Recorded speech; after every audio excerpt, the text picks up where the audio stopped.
Welcome to EPG Pathshala.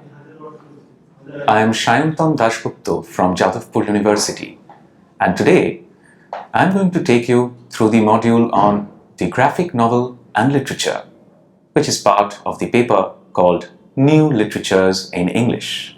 Many of us grew up smuggling comic books to school and ending up in detention when the class teacher discovered that we were carrying comic books. This may have happened to you. Were your teachers in school unhappy with you reading comic books? But the times, they are changing. Today, comic books and graphic novels are no longer frowned upon in the way they used to.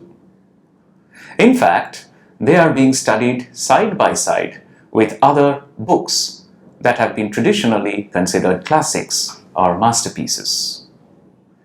The comic book or the graphic novel has entered the syllabus of many universities across the world. Wonder what your class teacher would say today if you went to her and told her about this. Is there a difference between the comic book and the graphic novel? Well, some feel that the graphic novel is just a fancy name for the good old-fashioned comic book. But others would point out that a graphic novel is generally longer than a comic book. A graphic novel often spills over into multiple issues. A graphic novel generally is self-sufficient and complete by itself. Also, a graphic novel is generally more expensive because the production values of the graphic novel are generally better.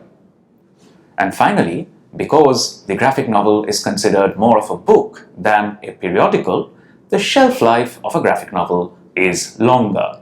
Comics, graphic novels, graphic narratives, manga, which are Japanese comics, sequential art, all of these are various names that you will come across for this medium. They all refer to texts that combine two distinct ingredients: words and pictures. Speech balloons and thought bubbles are generally used to carry the narrative along in these picture stories. The graphic novel then is basically a narrative, just as the epic, the novel, and the short story are different forms of narratives. It is just different from these other narrative forms because it employs both words as well as pictures.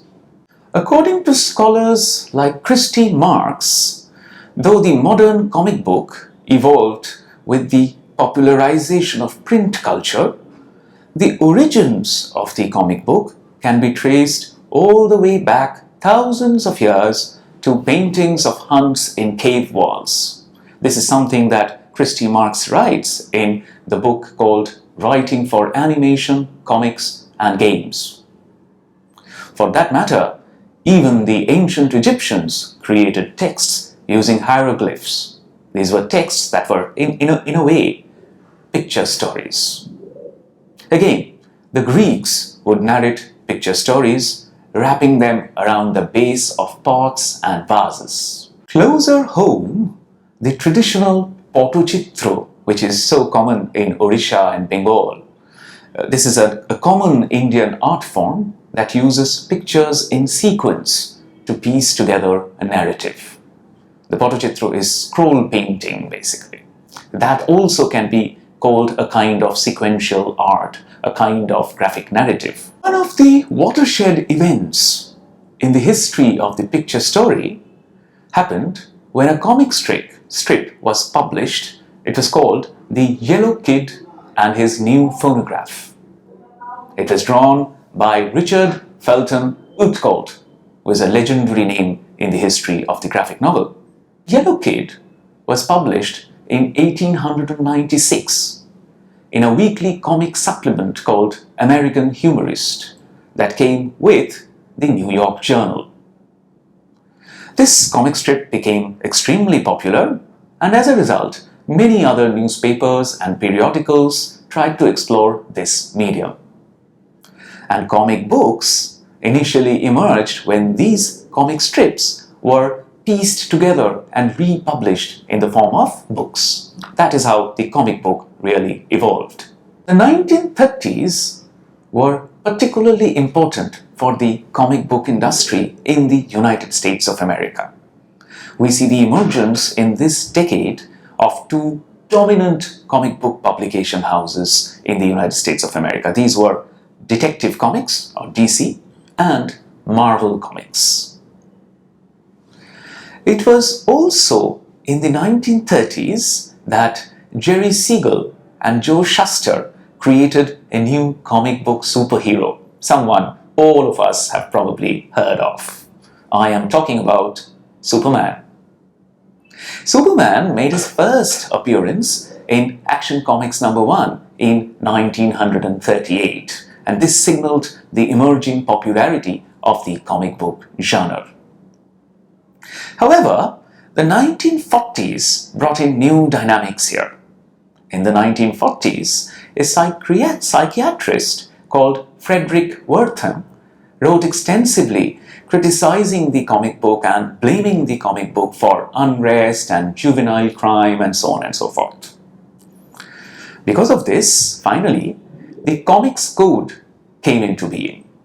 And the Comics Code put a number of limitations on publishers of comic books. There were various things that the comic book could now do. There were various things they could not do. Then, in the 1960s, emerged a culture of underground comics, or comics that set out to do newer things, to do fresher things, which flouted the comic book code. This was led by Robert Crumb's Zap Comics. Many of us have the idea that comic books are for children. But that is not entirely true. There are also picture story books that are drawn or written specifically keeping in mind mature readers. And in any case, we must remember that the comic book and the graphic novel is created by adults. And the ideas, the prejudices, the beliefs of these adult writers or artists are bound to percolate into the texts that they create. And that's one of the reasons why the novel or the comic book is just like any other literary work. And it deserves the same kind of critical attention because it can tell us a lot of things about society, about people, about cultures. That is why perhaps a graphic narrative deserves to be studied in the same way that a poem or a short story or a novel or even an epic is studied in the classroom. Sequential art, as it is called, has often been ignored as a form worthy of critical discussion. Will Eisner, a legendary personality from the realm of the graphic novel, writes in his 1985 book called Comics and Sequential Art, and I quote, "While each of the major integral elements, such as design, drawing, caricature, and writing, have separately found academic consideration, this unique combination of all of these has received a very minor place, if any, in either the literary or art curriculum." While this is largely true, we must also remember that the graphic novel has come in for much greater scrutiny since the time that Will Eisner wrote his landmark book. One must note, though, that since the graphic novel communicates through a very special idiom, a very special language, it also makes special demands of the reader of the graphic novel or the comic book. The reader must have the skills and the training to read not just the text, but also the pictures, and finally, the texts and the pictures in relation to each other. Reader of the graphic novel who wishes to study it critically needs to focus on certain specific aspects of the text. According to Will Eisner, this reader needs to focus on issues such as perspective, symmetry, brushstroke, plot, grammar, and syntax. These are the key elements on which the reader of the graphic novel needs to focus on. The most important challenge of the graphic novel perhaps lies in the way that words and pictures are integrated into the form of a new text. The words and pictures have to complement each other. Together, they have to generate meaning. Very often, it is the picture that takes the narrative forward. The images take the narrative forward, and the words are often there only to serve as commentary to what is being depicted through the images. So we cannot really think of the graphic novel merely in terms of the texts or the language or the words that it incorporates. One has to look at the pictures and read the pictures critically as well. As in the US-American tradition, in the French tradition too, the comic strip, or the bande dessinée as it is called in French, had to struggle for years on end before it received the kind of attention and critical legitimacy that it finally has got today. The idea was traditionally that the bande dessinée was not worth of being studied in that sense. It was not worth the critical attention that other literary texts demanded. The Centre National de la Bande Dessinée, the French National Bande Dessinée Centre, claimed that the French tradition went further back than the US Yellow Kid. Remember the Yellow Kid volume that we were mentioning? The French organization champions the contribution of a person called Rodolphe Toffler, who was a Swiss, and whose L'Histoire de Monsieur Vieux-Bois was written all the way back in 1827. So that's much further back than the Yellow Kid. This organization argues that Toffler had combined images and words in what may be called a sequential art form, and therefore deserves the credit of having been one of the pioneers of this tradition, of this genre, of this medium.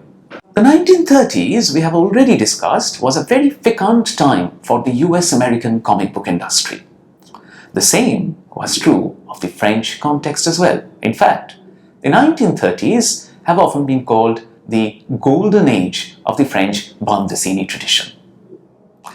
Perhaps part of the reason for this also lay with the fact that a lot of US-American material was being republished in the French language, in French tradition, in the French translation during this decade. So that was perhaps one of the reasons why the French comic book industry got a boost in this decade, the 1930s. And of course, all of us must have heard of Hergé and his Tintin series, which is one of the most popular comic book / graphic novel series from the French tradition. So the Tintin series was extremely important for the French language graphic narrative tradition. Georges Remy, or Hergé, which was his pseudonym, began publishing his Tintin adventures in 1929. They first came out in a children's supplement which was called Les Petits Vingtièmes. This was basically a children's supplement to the Brussels-based newspaper, something that came out from Belgium, a newspaper called Le 20e Siècle. And it was in the children's supplement of this newspaper that the adventures of Tintin or Tintin first started appearing. The first adventure of the boy reporter Tintin and his dog Snowy was called Tintin au pays des Soviets, Tintin in the land of the Soviets. Many of you may have read this. And the second adventure was Tintin in the Congo. These were the first two adventures of Tintin. One was to the Soviet Union, and the second one was into Africa, into the heart of Congo. Tintin in the land of the Soviets, those of you who may have read it might remember, went out of its way to depict the lies, quote-unquote, of communism and the evils of Soviet Russia. So there was a clear ideological underpinning behind Hergé's initial Tintin works. Have you read Tintin in the Congo? If you have, you may remember that Tintin in the Congo also portrayed Africa and Congo in particular in a light that was not very flattering.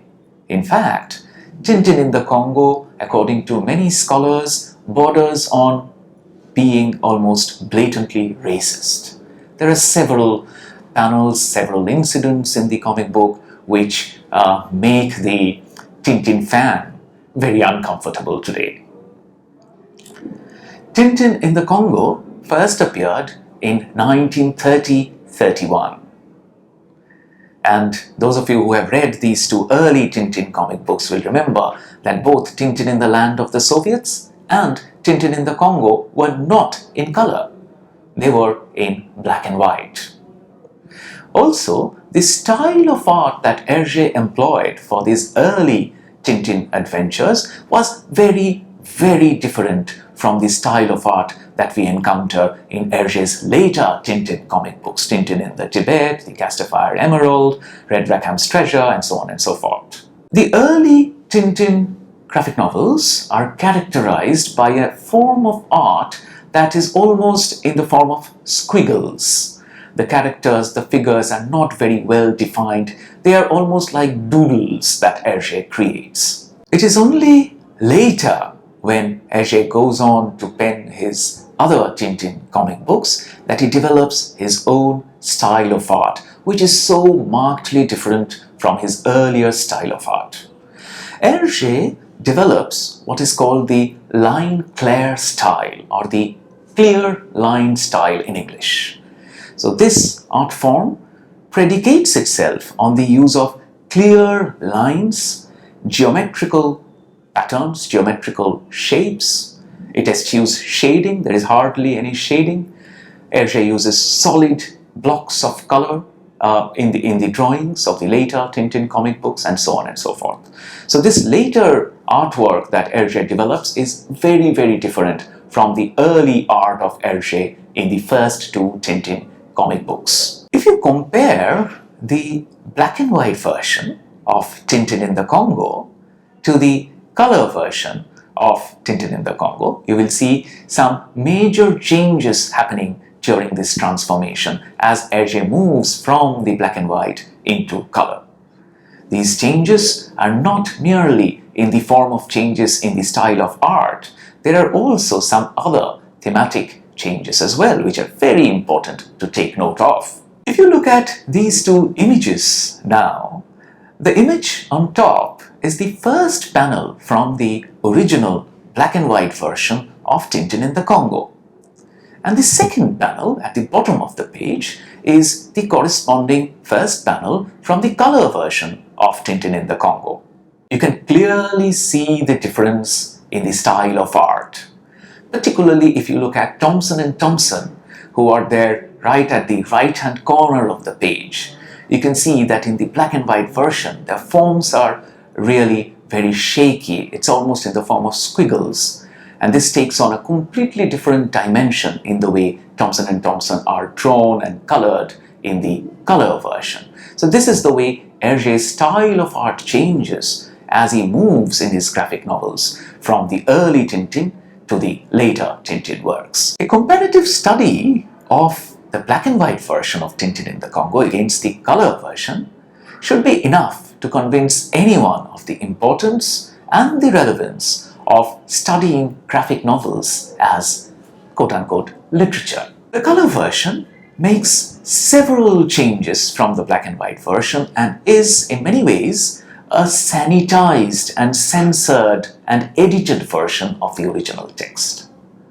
Some stereotypes regarding Africa do persist even in the color version, but it cannot be denied that Hergé made a conscious attempt to edit the more problematic sections of the black and white version of Tintin in the Congo. In fact, Hergé himself is on record explaining his position on this matter and addressing some of the criticism that arose regarding his portrayal of black Africans and of Africa in the original black and white version of Tintin in the Congo.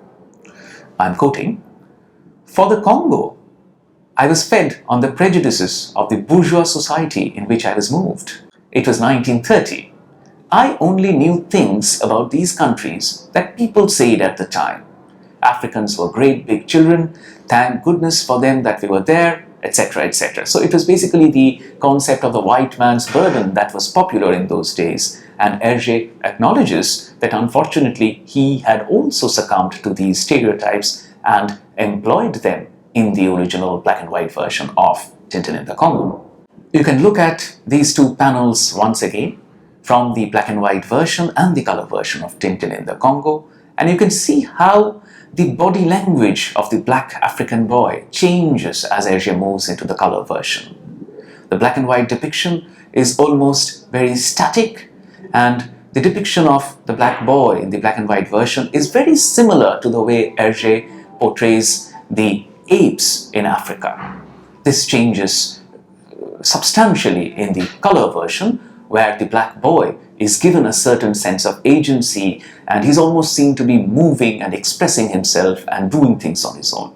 Another very famous and popular comic book series from the French language tradition, and I'm sure this is again something that you may have encountered, is the Asterix series. Goscinny and Uderzo created the Asterix series, and the Asterix series really signaled that the time was ripe for wooing a new audience, a more mature readership for the graphic narrative in the French language tradition. The bande dessinée begins to get some degree of legitimacy as it moves into the 1970s. It begins to be acknowledged and recognized more as literature in some ways. The Walt Disney books were again extremely popular in the United States of America.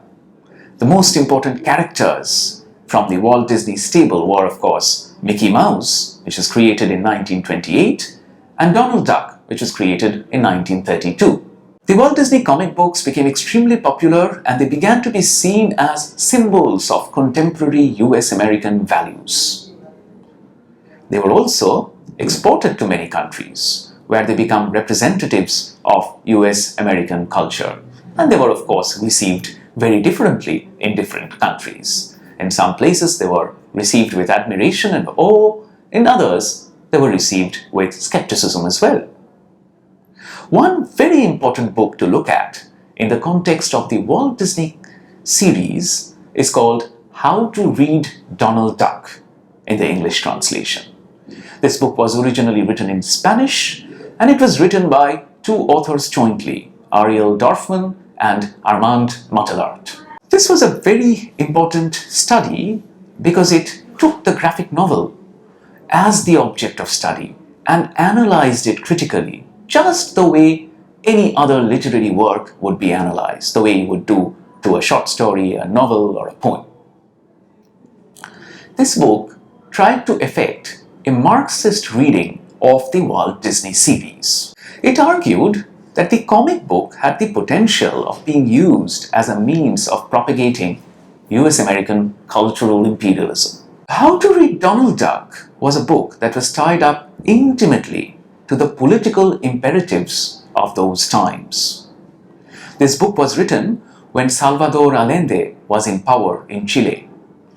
At that time, he and his Popular Unity Party government was trying to establish socialism in Chile, the South American nation. The democratically elected Popular Unity government was nationalizing the industries in those times, and trying to make Chile economically independent. However, in 1973, a coup took place in Chile, and a military dictatorship replaced the democratic Popular Unity government. General Augusto Pinochet took over power, and this coup was probably engineered by the United States of America.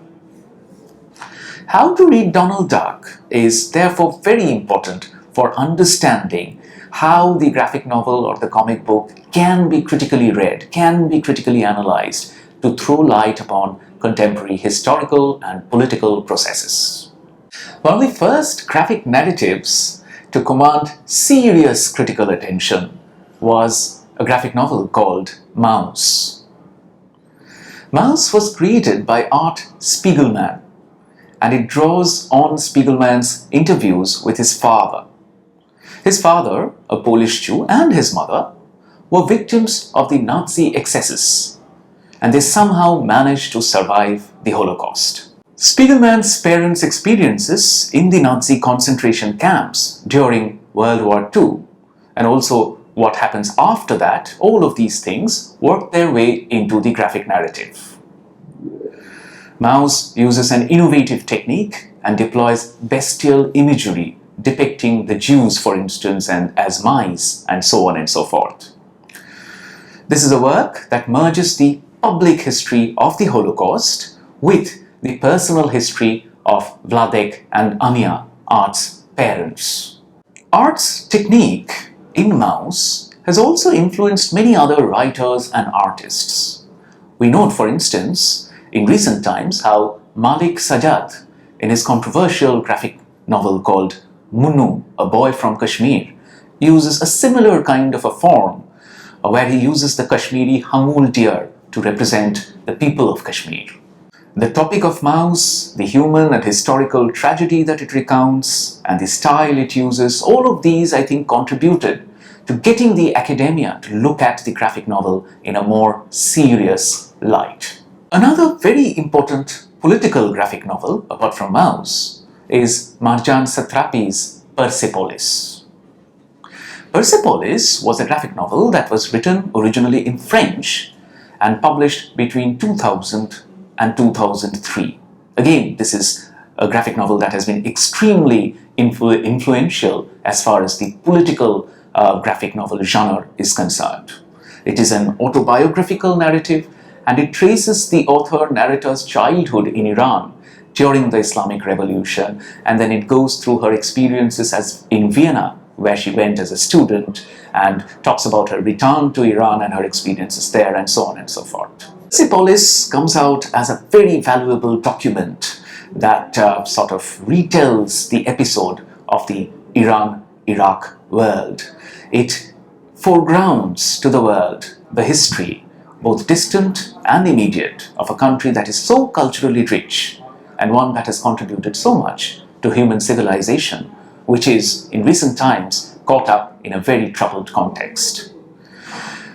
Persepolis and Mouse both belong to a genre that has become more and more popular in recent years. You can cite many examples of the political graphic novel which focuses on historical and political contexts as the primary area of focus.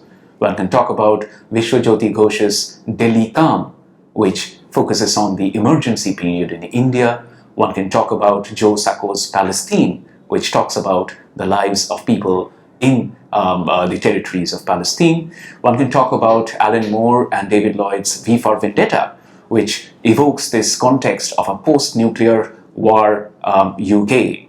All of these can be taken to be part of this genre. There is another very interesting graphic novel that I would like to mention, which is called The Photographer into War-Torn Afghanistan. This is a text that combines photographs, artwork, and texts in its attempt to come out as a graphic novel. Among the US-American picture storybooks, one series that has attained almost cult status is the Sandman. The Sandman is, of course, culled from mythology, and it represents another strand in the history of the graphic novel.